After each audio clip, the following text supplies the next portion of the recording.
بسم اللہ الرحمن الرحیم بسم اللہ الرحمن الرحیم والصلاة والسلام علی اشرف الانبیاء والمرسلین اما بعد۔ معزز طلباء کرام، سنن ابی داؤد کے اسباق چل رہے تھے۔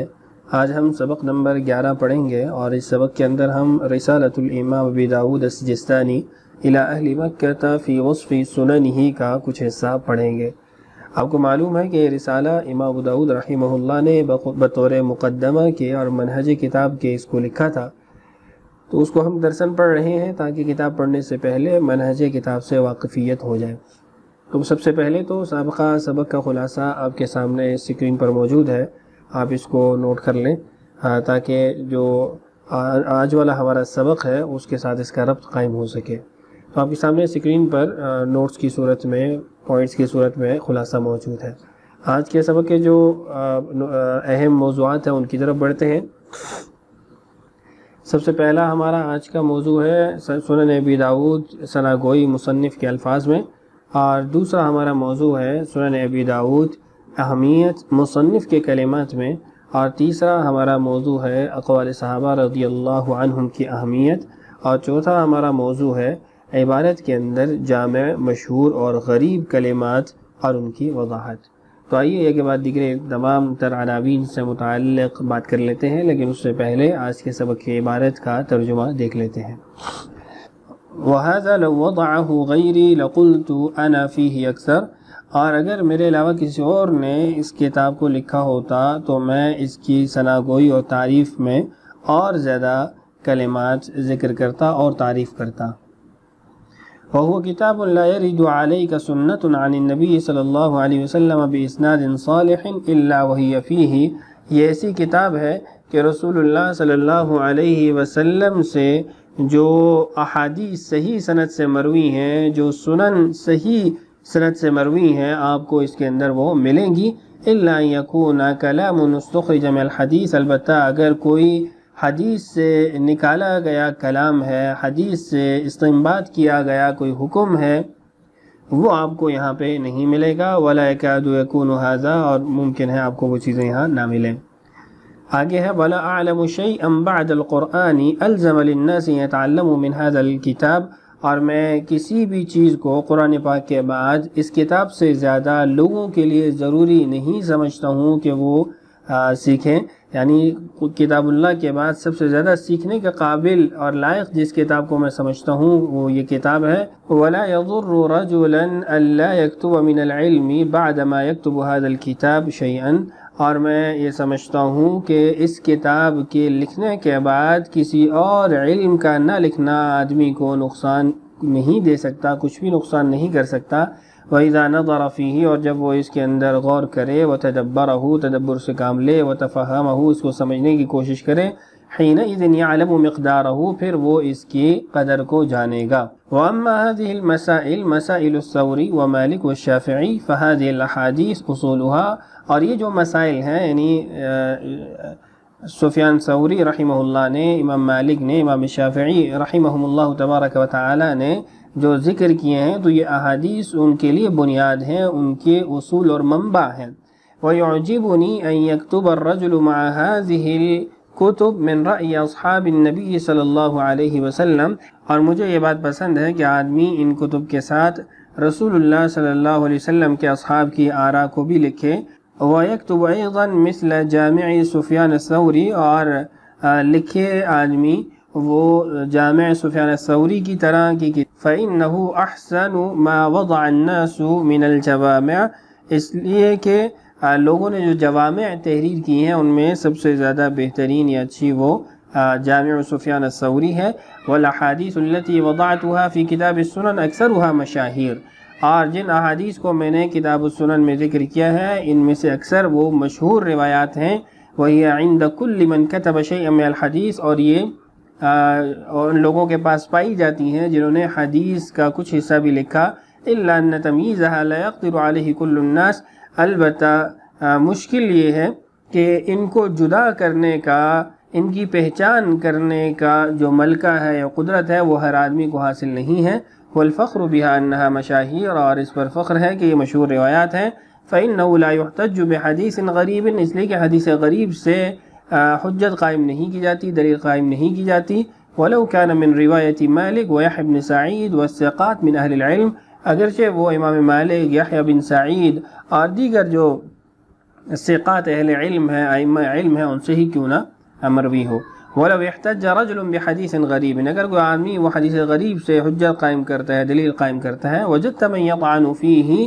آپ کو اس کے مقابلے میں وہ لوگ مل جائیں گے جو اس پر طعن کریں گے، اس کو مجروح کریں گے. ولا يحتج بالحدیث الذي قد احتج به، اور آپ کو وہ لوگ ملیں گے جو اس کی اس روایت سے جس سے اس نے دلیل قائم کی ہے وہ دلیل قائم نہیں کریں گے. اذا كان الحديث غريبا شاذا، جب حدیث غریب ہو اور شاذ ہو. فاما الحديث المشهور المتصل الصحیح، البتہ حدیث مشہور متصل صحیح، فلیس يقدر ان يرده عليك احد، تو اس کو آپ جب روایت کریں تو کوئی بھی رد کرنے کی قدرت نہیں رکھتا. آگے ہے وقال ابراہیم النخعی، ابراہیم نخعی فرماتے ہیں كانوا يكرهون الغریب من الحدیث، کے ائمہ یا پہلے لوگ وہ حدیث میں سے غریب جو روایت ہوتی تھی اس کو ناپسند کرتے تھے. وقال یزید بن ابی حبیب، اور یزید بن ابی حبیب کہتے ہیں اذا سمعت الحدیث فانشده كما تنشد الضالہ فإن عرف وإلا فدعه، جب کہیں سے حدیث سنو تو اس کو اس کی ایسے منادی کرو، ایسے اس کی آواز لگاؤ جیسے کسی گمشدہ چیز کی لگائی جاتی ہے، اگر وہ معروف ہو تو اس کو لے لو، اگر معروف نہ ہو تو اس کو ترک کر دو. یہ ہے آج کے ہمارے سبق کی عبارت. اس عبارت کے اندر ہم نے جو چیزیں پڑھی ہیں ان کو اب سمجھنے کی کوشش کرتے ہیں. بہت سارے اہم پوائنٹ انشاءاللہ اس میں آنے والے ہیں. ہماری عبارت کی ابتدا وہ یہاں سے ہوئی تھی وَهَذَا لَوْ وَضَعَهُ غَيْرِي لَقُلْتُ أَنَا فِيهِ أَكْثَرُ، کہ اگر اس کتاب کا کوئی اور مصنف ہوتا تو میں اس کی اور زیادہ تعریف کرتا. چونکہ یہ کتاب میں نے خود لکھی ہے تو اس لیے اس کی زیادہ تعریف کرنا میں نے مناسب نہیں سمجھا. دوسری جو بات یہاں پہ موجود ہے وہ یہ ہے کہ ائمہ کے اجتہادات اور استنباطات کو بہت کم ذکر کیا ہے. عبارت میں یہاں موجود ہے الا یکون کلام استخرج من الحدیث ولا یکاد یکون ھذا، فقہا ائمہ کے جو استنباطات ہیں صحابہ میں سے ہوں یا تابعین میں سے اور بعد والے ہوں، ان کو امام ابو داؤد رحمہ اللہ نے ذکر نہیں کیا ہے. اس کے بعد مصنف رحمہ اللہ نے اپنی کتاب کی اہمیت کو اور اس کی تعریف میں جو کلمات کہے ہیں ان سے یہ ثابت ہوتا ہے کہ مصنف کے نزدیک یہ کتاب کافی شافی ہے کسی آدمی کے علم حاصل کرنے کے لیے، عمل کرنے کے لیے. فرماتے ہیں کہ کتاب اللہ کے بعد اگر کوئی آدمی سنن ابی داؤد کو سیکھ لیتا ہے، سمجھ لیتا ہے اور اس کا علم حاصل کر لیتا ہے تو اس کو کسی اور علم کا حاصل نہ کرنا نقصان نہیں دے سکتا. اسی کے اندر اگر غور فکر کرے، تدبر کرے، سمجھنے کی کوشش کرے تو اس کو محسوس ہو جائے گا، معلوم ہو جائے گا کہ وہ کتنی بڑی علم کی مقدار کو حاصل کر چکا ہے. اور اس کے ساتھ ساتھ وہ کتاب اللہ کے بعد سب سے زیادہ جو سیکھنے کے قابل کسی کتاب کو قرار دیتے ہیں وہ سنن ابی داؤد ہے. اس کے بعد آگے جو ہم نے پڑھا وہ تھا اما هذه المسائل مسائل الثوری ومالک والشافعی فهذه الاحادیث اصولها. یہاں امام ابو داؤد رحمہ اللہ نے ایک بڑے اعتراض کا جواب بھی دیا اور ان لوگوں کو اس بات کی وضاحت کی کہ جو یہ کہتے ہیں کہ یہ مسائل فلاں امام کے ہیں، یہ مسائل فلاں امام نے ذکر کیے ہیں، یہ فلاں کا قول ہے، تو یہ جو اقوال ہوتے ہیں ائمہ کے یا جو اجتہادات ہوتے ہیں ائمہ کے یا جو مسائل انہوں نے استنباط کیے ہیں، امام ابو داؤد فرماتے ہیں کہ ان مسائل کی بنیاد وہ روایات ہی ہیں. هذه الاحادیث اصولها، یہ ان کا منبع ہے، اصل ہے، انہی سے انہوں نے استنباط کر کے انہی سے انہوں نے استخراج کر کے مسائل سامنے رکھے ہیں. اس کے بعد امام ابو داؤد رحمہ اللہ نے صحابہ کے اقوال کی جو اہمیت ہے اس کو بیان کیا ہے. صحابہ رضی اللہ مجمعین کے جو اقوال ہیں یہ اس لیے بھی اہمیت کے حامل ہیں کہ رسول اللہ صلی اللہ علیہ وسلم کی جو روایات ہیں، جو احادیث ہیں، ان کی تشریح اور تفسیر کے لیے ایک بنیادی ماخذ ہیں. انہوں نے ان احادیث کا ماحول اور ان احادیث کا وقوع اور ان کا جو نافذ کرنا تھا رسول اللہ صلی اللہ علیہ وسلم کے زمانے میں اس کو اپنی آنکھوں سے دیکھ رکھا تھا. تو اس لیے سب سے بہتر تشریح اور تفسیر صحابہ رضی اللہ عنہ اجمعین ہی کر سکتے ہیں. اور ائمہ نے ان اقوال کو، صحابہ کے اجتہادات کو اتنی اہمیت دی ہے کہ پہلی 2 صدیوں کی جتنی تابعین ائمہ کی کتابیں ہیں ان کے اندر جو احادیث کی کتابیں خاص طور پہ ہیں، صحابہ رضی اللہ عنہ اجمعین کے فتاویٰ اور اقوال کو خاص طور پہ ذکر کیا گیا ہے، احادیث کی کتابوں میں ان کو شامل کیا گیا ہے۔ خود امام بخاری رحمہ اللہ نے اپنی کتاب کے اندر صحابہ اور تابعین کے اقوال و فتاویٰ کو ذکر کیا ہے، اپنی صحیح کے تراجم میں ان کو نقل کیا ہے، اور اس سب کی بنیادی وجہ یہ ہے کہ ائمہ تابعین وہ حدیث کو سمجھنے کے لیے اور حدیث پر عمل کرنے کے لیے صحابہ کے اقوال کو ایک بنیادی ماخذ کے طور پہ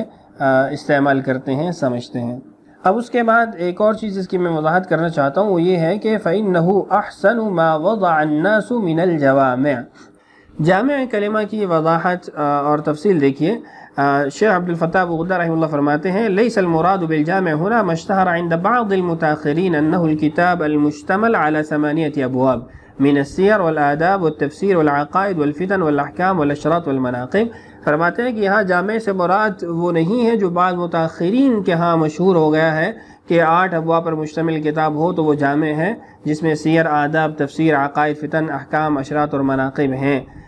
بل الجامع في اصطلاح المتقدمين هو كل كتاب جامع لمجموعة من الأحاديث من المسانيد وغير المسانيد، سواء كانت من جميع الأبواب 8 المذكورة أو بعضها، وسواء كانت مرتبة على الأبواب الفقهية كجامع الإمام سفيان الثوري وجامع الإمام معمر بن راشد البصري، أو على ترتيب آخر من طرق الترتيب المعروفة عند قدام المحدثين۔ فرماتے ہیں کہ متقدمین کے ہاں جامع ہر اس کتاب کو کہا جاتا ہے جو احادیث کا مجموعہ ہو، احادیث کے مجموعے پر مشتمل ہو، چاہے وہ مسانید میں سے یا غیر مسانید میں سے ہیں، مسنداً اس کو نقل کیا گیا یا نہیں نقل کیا گیا، چاہے وہ ابواب 8 جو بھی قبل میں مذکور ہوئے ان پر مشتمل ہو یا نہ ہو، ابواب فقہیہ پر ہو یا نہ ہو، اس کو اگر وہ مجموعہ ہے روایات کا تو اس کو جامع کہہ دیا جاتا ہے۔ جامع کی جو یہ تعریف ہمارے ہاں مشہور ہے، سیر، آداب، تفسیر، عقائد، فتن، احکام، اشراط اور مناقب پر مشتمل کتاب، تو اس کا جو سب سے پہلا تذکرہ ہے، جو سب سے پہلا اس شرح اور تعریف کو نقل کرنے والی شخصیت ہے، وہ شاہ عبد العزیز رحمہ اللہ ہے۔ عجالہ نافعہ کے اندر انہوں نے اس کو ذکر کیا ہے۔ اس پر تفصیلی کلام مولانا عبد الحلیم صاحب چشتی رحمہ اللہ نے اپنی کتاب جو تشریح کی مانند ہے عجالہ نافعہ کی فوائد جامعہ، اس کے اندر اس کو نقل کیا ہے۔ آپ کے سامنے اسکرین پر اس کا ٹائٹل بھی موجود ہے اور بحث جہاں موجود ہے ان کے صفحات کی نشاندہی بھی کر دی گئی ہے، آپ اس کو دیکھ سکتے ہیں۔ یہ صفحہ نمبر 154 سے لے کر صفحہ نمبر 158 تک موجود ہے۔ مزید جو عبارت میں باتیں موجود ہیں اس کو دیکھتے ہیں۔ والحادیث التي وضعتها في كتاب السنة اكثرها مشاہیر۔ اس سارے عبارت کا خلاصہ یہ ہے کہ امام داؤد فرماتے ہیں کہ میں نے اپنی اس کتاب کے اندر مشہور روایات کو نقل کیا ہے۔ اب مشہور روایت سے ان کی کیا مراد ہے، اس کو آگے شیخ عبد الفتاح ابو غدہ رحمہ اللہ کی عبارت سے ہی سمجھ لیتے ہیں۔ فرماتے ہیں کہ مشہور روایات کو اس لیے ذکر کیا کہ اس کو کوئی رد نہیں کر سکتا، ہر ایک اس کو قبول کرتا ہے اگر وہ مشہور روایت متصل بھی ہو اور صحیح بھی ہو، جبکہ اس کے مقابلے میں حدیث غریب ہے، اور حدیث غریب اس کو اگر کوئی دلیل بنا بھی لے تو دوسرے اس کو رد کر دیتے ہیں، اس کو قبول نہیں کرتے ہیں، اگرچہ وہ اس روایت کی سند میں امام مالک، یحییٰ بن سعید اور دیگر بڑے بڑے ثقات ائمہ علم ہی کیوں نہ ہوں۔ تو خلاصہ یہ ہے کہ غریب حدیث کو رد کیا جاتا ہے، اور اگر کوئی قبول کر لے تو دوسرے اس پہ طعن کر دیتے ہیں، اور مشہور روایت کو قبول کیا جاتا ہے۔ اور یہ مشہور روایات دیگر کتب میں بھی موجود ہیں، لیکن تمیز کرنا مشکل ہوتا ہے، ہر آدمی اس کو جدا نہیں کر سکتا۔ اب سوال یہ ہے کہ یہاں مشہور روایت سے کیا مراد ہے؟ آیا جو ہمارے ہاں رائج تعریفات ہیں متاخرین کیا وہ مراد ہے؟ غریب سے کیا مراد ہے کہ حدیث فرد ہو، یا کچھ اور مراد ہے؟ اس کو ہم شیخ عبد الفتاح ابو غدہ رحمہ اللہ کی عبارت سے ہی سمجھ لیتے ہیں۔ تو آپ کے سامنے اسکرین پر موجود ہے۔ فرماتے ہیں لا يريد بالمشاہیر هنا المشہور المصطلح علیہ بین المحدثین والاصولیین۔ محدثین اصولیین کے نزدیک جو مشہور کی اصطلاح استعمال ہوتی ہے کہ 3 یا 3 سے زائد افراد اس کو نقل کرنے والے موجود ہوں ابتدا سے لے کر انتہا تک، یا پھر اصولیین کے ہاں جو مشہور کی تعریف ہے کہ ابتدا کے اندر تو وہ جو ہے وہ غریب ہو لیکن بعد میں مشہور ہو گئی ہو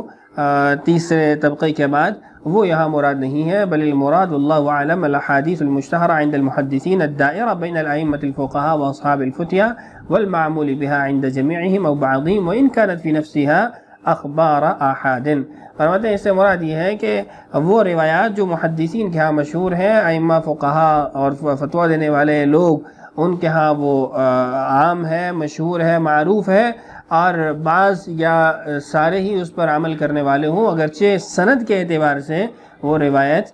آحاد کے قبیل سے ہی کیوں نہ ہو، خبر واحد کے قبیل سے ہی کیوں نہ ہو۔ دوسری بات غریب سے متعلق جو ہے اس کو دیکھیے، فرماتے ہیں قید الغریب بالشاذ۔ آگے جو انہوں نے عبارت ذکر کی تھی نا کہ اذا کان الحدیث غریبا شاذا، تو وہاں پر فرماتے ہیں کہ فلا یعنی بالغریب هنا الحدیث الفرد الذي لا مطعن في راویہ ولا في متنہ۔ تو اس سے پتہ چلا کہ ان کی مراد یہ نہیں ہے کہ وہ غریب حدیث جو حدیث فرد کہلاتی ہے، جس کو نقل کرنے والے سند میں کہیں پر بھی ایک فرد ہو جائے، وہ مراد نہیں ہے، اور وہ حدیث غریب یعنی جس کے روات میں کوئی طعن نہیں ہے، متن میں کوئی عیب نہیں ہے، بل المراد الوحدان والمفارید التي فيها مطعن سندا او متنا۔ فرماتے ہیں اس سے مراد وہ وحدان روایات ہیں، وہ مفارید یعنی حدیث فرد یا حدیث واحد، خبر واحد مراد ہے کہ جس میں کوئی طعن موجود ہو سند میں یا متن میں، بے یکون راویہ ممن لا یحتمل تفردہ، کہ کوئی ایسا راوی اس میں موجود ہو کہ جس کا تفرد قبول نہ ہو، اس کو برداشت نہ کیا جا سکے اصول کے مطابق، او یکون خالفہ من ہوا اوثق منہ او ارجح، یا پھر اس نے اپنے سے اوثق کی یا ارجح کی مخالفت کی ہو، یعنی حدیث جو ہے وہ محفوظ ہو یا منکر ہو، او یکون متنہ غریبا غیر ملتقم بین ائمۃ الفتیہ لاجل علت فیہ، یا پھر حدیث کا جو متن ہے وہ اس نوع کا غریب ہو کہ فتویٰ دینے والے ائمہ وہ کسی علت کی بنیاد پر اس کو نہ لیتے ہوں۔ وہذا هو المراد من الغریب فی قول ابراہیم النخعی اللاتی، اور جو ابراہیم نخعی رحمہ اللہ کا قول ہم نے بعد میں پڑھا تھا، آگے دوبارہ اس کو ذکر کریں گے، اس سے بھی یہی غریب حدیث مراد ہے، نہ کہ حدیث فرد وہاں پر مراد ہے۔ تو خلاصہ کیا ہوا، متقدمین کے ہاں مشہور کا کلمہ معروف اور متداول کے معنی میں استعمال ہوا ہے، یا پھر غریب کی ضد کے طور پر اس کو استعمال کیا گیا ہے۔ اور یہاں پر یہ جو غریب کی تعریف ہے، اس سے متعلق میں امام احمد رحمہ اللہ کے قول نقل کر دیتا ہوں، جس سے آپ کو اس بات کی تسلی ہو جائے گی کہ غریب سے مراد یہاں پر حدیث فرد نہیں ہے، بلکہ کلمہ غریب و متقدمین کے ہاں ان روایات کے لیے بھی استعمال ہوتا رہا ہے جن میں کسی قسم کا طعن یا کمزوری پائی جاتی ہو، ایسی کمزوری جس کی بنیاد پر اس روایت کو قابل حجت اور دلیل نہ سمجھا جاتا ہو۔ امام احمد کا قول ملاحظہ کیجئے، یہ الکفایہ فی معرفت اصول علم الروایہ میں خطیب البغدادی رحمہ اللہ نے اپنی سند کے ساتھ نقل کیا ہے۔ دیکھیے، سمعت احمد بن حنبل يقول اذا سمعت اصحاب الحديث يقولون هذا حدیث غریب وفائدہ فاعلم انه خطأ۔ محمد بن سالم بن عسکر کہتے ہیں کہ میں نے احمد بن حنبل رحمہ اللہ کو یہ کہتے ہوئے سنا کہ جب تم سنو کہ محدثین نے کہا کہ یہ حدیث غریب ہے یا فائدہ ہے، فعلم انه خطأ، تو تمہیں پتہ ہونا چاہیے کہ وہ ایسی حدیث ہے جس میں کوئی غلطی ہے۔ او دخل حدیث فی حدیث، یا ایک حدیث دوسری حدیث میں شامل ہو گئی، او خطأ من المحدث، یا محدث کی وہ غلطی ہو گئی، او حدیث لیس له اسناد، یہ ایسی حدیث ہے جس کی کوئی سند نہیں ہے، تو ایسی روایات تو قبول نہیں کی جائیں گی۔ وَإِن كَانَ قَدْ رَوَى شُعْبَةُ وَسُفْيَانُ، اگرچہ اس کو روایت کرنے والے وہ شعبہ اور سفیان جیسے ائمہ ہی کیوں نہ ہوں، یعنی اس سند کے اندر اتنے بڑے بڑے ائمہ ہی کیوں نہ موجود ہوں۔ یہاں جو ہم نے عبارت پڑھی امام ابو داؤد رحمہ اللہ کی، انہوں نے تو بطور مثال کے امام مالک اور یحییٰ بن سعید رحمہم اللہ تعالیٰ کو ذکر کیا کہ اگرچہ نقل کرنے والے اس درجے کے ائمہ ہی کیوں نہ ہوں، تو پتہ چلا کہ حدیث غریب سے مراد وہ ہمارے ہاں مشہور جو حدیث فرد ہے وہ نہیں ہے، بلکہ ایسی حدیث مراد ہے کہ جس حدیث کے اندر کوئی نہ کوئی ایسی غلطی اور خطا پائی جا رہی ہو جس کی وجہ سے اس حدیث کو قابل حجت اور دلیل نہ بنایا جا سکتا ہو۔ تو بہرحال اس سے یہ بات واضح ہوگی کہ یہاں پر غریب یا مشہور کی جو اصطلاح استعمال ہوئی ہے اس سے مراد وہ ہمارے ہاں رائج تعریفات نہیں ہیں۔ آج کا سبق مکمل ہوا، اب ہم اس کے بعد آگے جو ہمارا خلاصہ ہے اس کی طرف بڑھتے ہیں۔ اسکرین پر آپ کے سامنے خلاصہ موجود ہے مختصر پوائنٹس کی صورت میں، جو اس سے پہلے ہم نے پڑھا وہ سب ایک نظر آپ اس کو دیکھ سکتے ہیں۔ آج کے سبق کے سوالات بھی آپ کے سامنے اسکرین پر رکھ دیتا ہوں، ان سوالات کے جوابات آپ کی اس ویڈیو کے اندر موجود ہیں، اور اگلے سبق میں جو ہم نے پڑھنا ہے اس کی عبارت بھی آپ کے سامنے اسکرین پر موجود ہے۔ آج کا سبق ہمارا مکمل ہوا۔ اللہ تعالی ہم سب کا حامی و ناصر ہو۔ السلام علیکم ورحمۃ اللہ وبرکاتہ۔